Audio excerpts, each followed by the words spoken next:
Welcome student. आज हम scientific method की विशेषता क्या है, वैज्ञानिक पद्धति की विशेषता क्या है, इसके बारे में चर्चा करेंगे।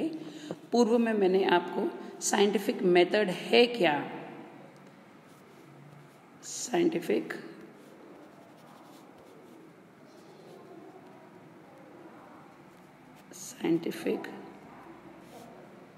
मेथड क्या है इसके बारे में मैंने आपको बताया था। आज हम बात करते हैं साइंटिफिक मेथड की विशेषता क्या है।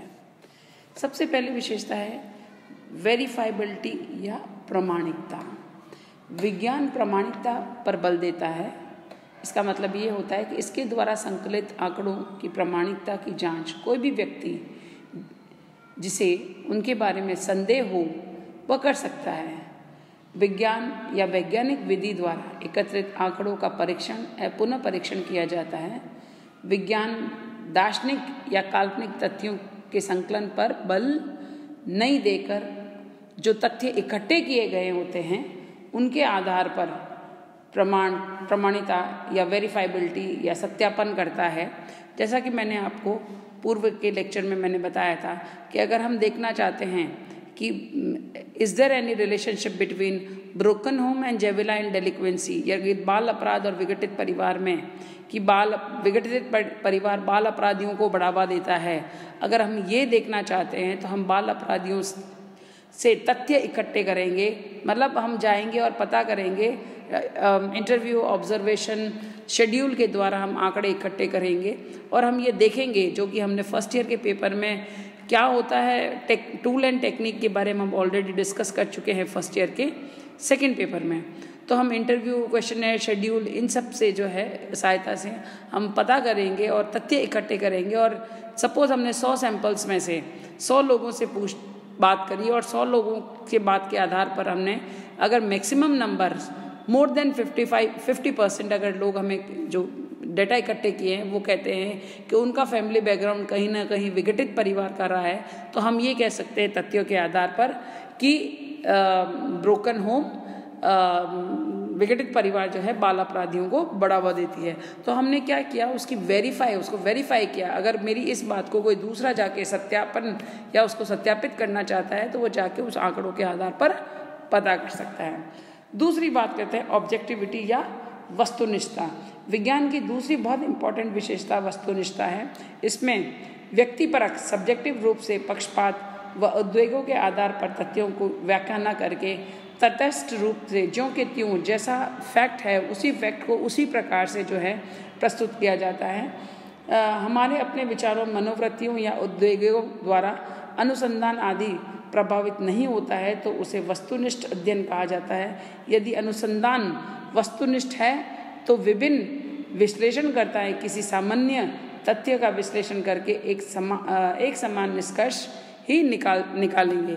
जैसे फॉर एग्जांपल मैं आपको यहाँ पर एग्जांपल दूँ, अगर हमारे ऑब्जेक्टिविटी नहीं है, अगर ऑब्जेक्टिविटी मतलब जो व्यक्ति तथ्य इकट्ठा कर रहा है, जो ये जांच करता है या ये अनुसंधान करता है, वह अपनी सोच, अपनी इच्छा उसमें नहीं रखेगा, अपने आप को उस विषय वस्तु से दूर रखकर एकदम वस्तुपरक होकर, व्यक्तिपरक ना होकर अगर अध्ययन करता है तो उसको दूसरा यदि अगर कोई प्रमाणित करना चाहता है तो वह एक समान रिजल्ट देगा, वही रिजल्ट देगा जो आपने दिए हैं। अगर आपने कहीं बायसनेस है, आपने अपनी इच्छा या अपनी सोच उसमें डाली है तो वह ऑब्जेक्टिव नहीं रहेगी, वह सब्जेक्टिव हो जाएगी और सब्जेक्टिव जो है वह साइंटिफिक नहीं होती है। तीसरी इंपॉर्टेंट है डेफिनेटनेस या निश्चितता। विज्ञान की तीसरी प्रमुख इंपॉर्टेंट है डेफिनेटनेस। इसमें संदेह पैदा करने वाली बातों पर बल नहीं दिया जाता है, अपितु स्पष्ट रूप से तथ्यों का सत्यापन पर बल दिया जाता है। संपूर्ण वैज्ञानिक पद्धति का एक निश्चय कार्य पद्धति है जिसको अपनाए जाने पर क्या किया जाना चाहिए इसके बारे में कोई संदेह नहीं है, क्योंकि इस पद्धति में निश्चित चरण होते हैं। अब हम अपनी सोच, अपनी विजन, अपनी थॉट्स को वहाँ नहीं रखकर क्या होना चाहिए इस पे भी नहीं, क्या है पर बल देता है। हमारे सामने जो चीज़ दिख रही है, हमारे पास जो है उसी पर बल देते हैं, क्या होना चाहिए पे हम बल नहीं देते हैं। फिर बात करते हैं हम जनरलिटी की या सामान्यता की।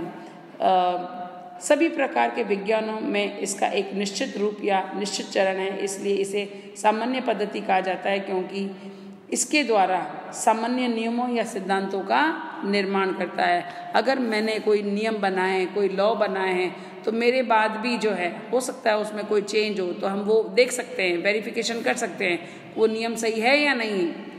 बट मैंने कही, जैसे मैंने सपोज आपको थोड़ी देर पहले एग्जांपल दिया, जैसे बिल्ली रास्ता काटने से काम खराब हो जाता है, वो मेरी सोच है, मेरी व्यक्तिगत सोच है। और अगर वाकई में अगर मेरे को ये देखना है कि नहीं ये तो नियम ही है, सब लोगों के साथ ऐसा ही होता है, तो मैं जाके अगर 100 लोग जो घर से बाहर निकल रहे हैं उनके सामने से बिल्ली को जो है रास्ता कटवाऊंगी, और शाम में अगर पूछेंगे या रात में पूछेंगे कि भी आज आपका दिन कैसा गया, अगर लोगों ने कहा कि हाँ हमारा दिन जो है खराब गया, तो हम एक जनरलाइजेशन बना लेते हैं कि ये बिल्ली रास्ता काटने से काम खराब हो जाता है।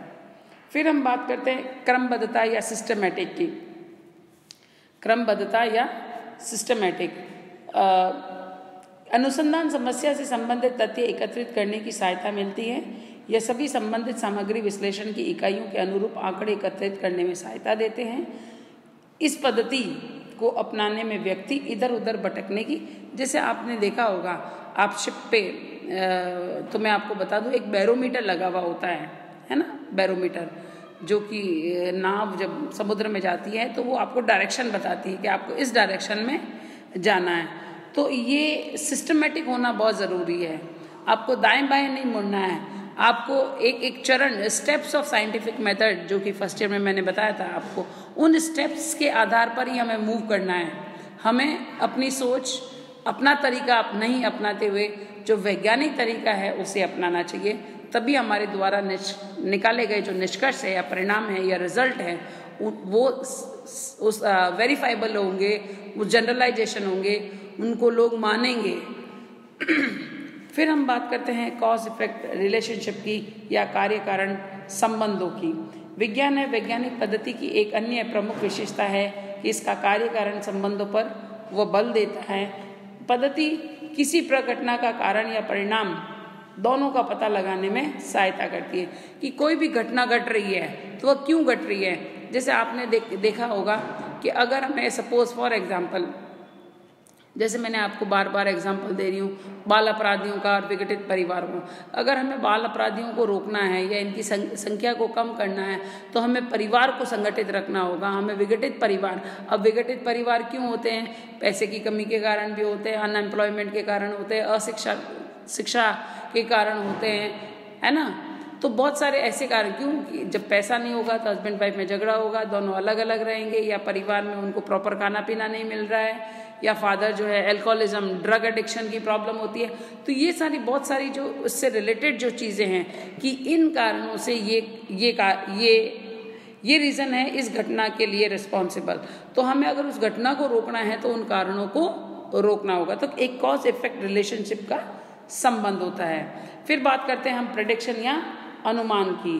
विज्ञान क्रमबद्ध रूप से अध्ययन करने पर बल देता है, इसके द्वारा कार्य कारण संबंधों का पता चल जाता है, इसलिए इसमें पूर्वानुमान लगाने की भी क्षमता है। क्या समाजशास्त्र में वैज्ञानिक पद्धति का प्रयोग किया जाना चाहिए या नहीं, यह प्रश्न बहुत इंपॉर्टेंट है और हमें यह देखना है कि समाजशास्त्र की स्थिति या प्रकृति से संबंधित प्रश्न अथवा इसका संबंध, इस तथ्य का पता लगाना क्या समाजशास्त्र विज्ञान है या नहीं। तो हमारा जो नेक्स्ट टॉपिक है वह है इज सोशियोलॉजी इज साइंस और नॉट। तो जब हम ये कहते हैं कि वे कौन कौन सी बातें हैं जिसके आधार पर हम ये कह सकते हैं कि समाजशास्त्र एक विज्ञान है, तो समाजशास्त्र जो विद्वान ये कहते हैं कि समाजशास्त्र एक विज्ञान है, उन्होंने कुछ बिंदुओं को हाईलाइट किया, जिसमें सबसे पहला है यूज़ ऑफ साइंटिफिक मेथड। उन्होंने क्या कि चूंकि हमने इसमें वैज्ञानिक पद्धति का प्रयोग किया है, इसलिए हम कहते हैं ये एक विज्ञान है, क्योंकि हम यहाँ कोई भी बात अपने मन से नहीं कर रहे हैं, ना हवा में कर रहे हैं, क्योंकि वैज्ञानिक पद्धति द्वारा ही उपकल्पना का परीक्षण होता है, सामाजिक नियमों का सिद्धांतों का निर्माण होता है। समाजशास्त्रीय अध्ययन में वैज्ञानिक पद्धति द्वारा ही किए जाते हैं, इसलिए दुर्किम, वेबर जैसे जो समाजशास्त्री हैं उनके अध्ययनों में वैज्ञानिक अध्ययनों की श्रेणी में रखा जाता है, क्योंकि उनके द्वारा दिए गए सिद्धांत आज भी प्रमाणित, या हम ये कहें कि अपना एक इम्पॉर्टेंट जगह रखती है, क्योंकि they are scientific in nature. अब हम दूसरा बात करते हैं हम sociology. Knowledge is based on evidence. Sociology is science because यहाँ पर जो है चीज़ें जो है, नॉलेज है, सोशियोलॉजिकल नॉलेज जो है वो ज्ञान पर आधारित है। समाजशास्त्री किसी भी बात को बलपूर्वक मानने के लिए नहीं कहते, अपितु तर्क के आधार पर, प्रमाणों के आधार पर वो तय करता है कि प्रमाण क्या कह रहे हैं, व्हाट आर द फैक्ट्स, किस तथ्य के आधार पर। हवा में बात नहीं होती है, तथ्य होते हैं, लॉजिक होता है हर एक के पीछे, कि जो फैक्ट्स हैं, आंकड़े हैं, उन आंकड़ों के आधार पर हम ये बात कह रहे हैं। फिर तीसरी इंपॉर्टेंट बात है स्टडी ऑफ व्हाट इज।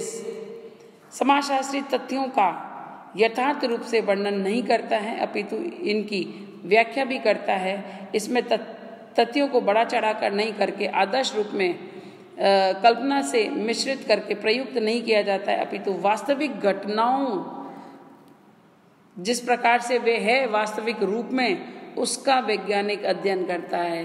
ये क्या है का अध्ययन करता है, क्या होना चाहिए इसका अध्ययन नहीं करता है। जो चीज़ जैसी है उसी का उसी रूप में अध्ययन करता है। फिर हम बात करते हैं categorisation and analysis of the facts, कि समाजशास्त्र में वैज्ञानिक पद्धतियों द्वारा एकत्रित आंकड़ों को व्यवस्थित करने के लिए उनका वैज्ञानिक वर्गीकरण किया जाता है।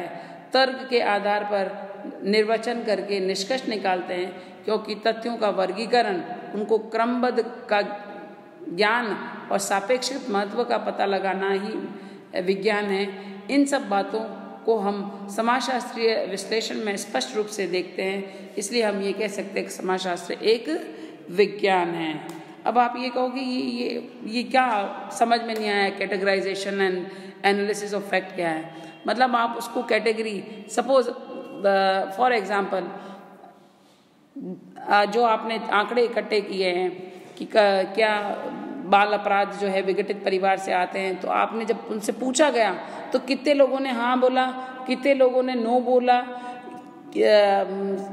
कितने लोगों ने और कोई जवाब दिया। ये सारे आंकड़ों को क्रमबद्ध तरीके से करना और फिर उसके बाद उसका रिजल्ट निकालना। फिर बात हम कहते हैं कि explanation of cause effect relationship, कार्य कारण संबंधों का जो है वो व्याख्या करता है।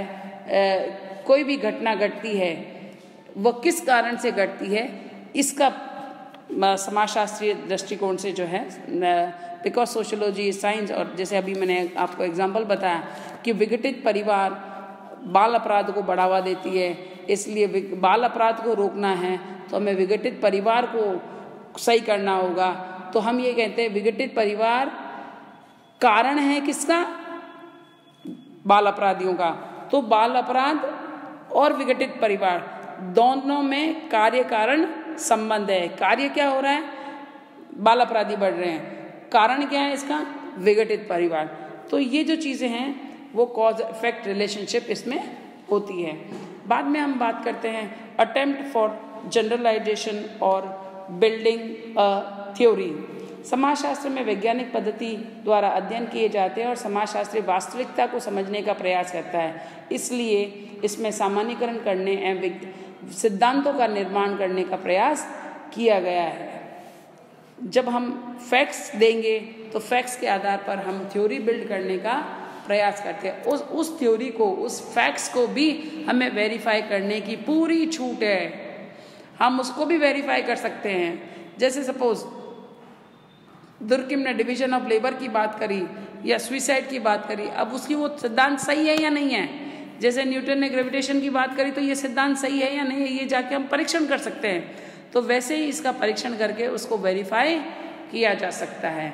फिर केपेबल ऑफ मेकिंग प्रेडिक्शन, उनमें इतनी क्षमता होती है कि वे भविष्यवाणी करने में सक्षम होते हैं। समाजशास्त्र में क्या है कि वैज्ञानिक पद्धति द्वारा अध्ययन के आधार पर यह बतलाया जा सकता है कि क्या होगा, समाजशास्त्र में क्योंकि कार्य कारण संबंध की खोज संभव है, अतः इसके आधार पर हम एक समाजशास्त्री होने के नाते भविष्यवाणी भी कर सकते हैं। उदाहरण के लिए अगर हम बात करें अपराध क्या है, इसके होने के क्या कारण है, यदि अपराध की दर में वृद्धि हो रही है तो समाज में इसके क्या परिणाम होंगे। इसलिए वर्तमान परिस्थिति के आधार पर भविष्य का पूर्वानुमान करने में की क्षमता समाजशास्त्र का विज्ञान रखता है और इसलिए it is very important in the modern society. Thank you.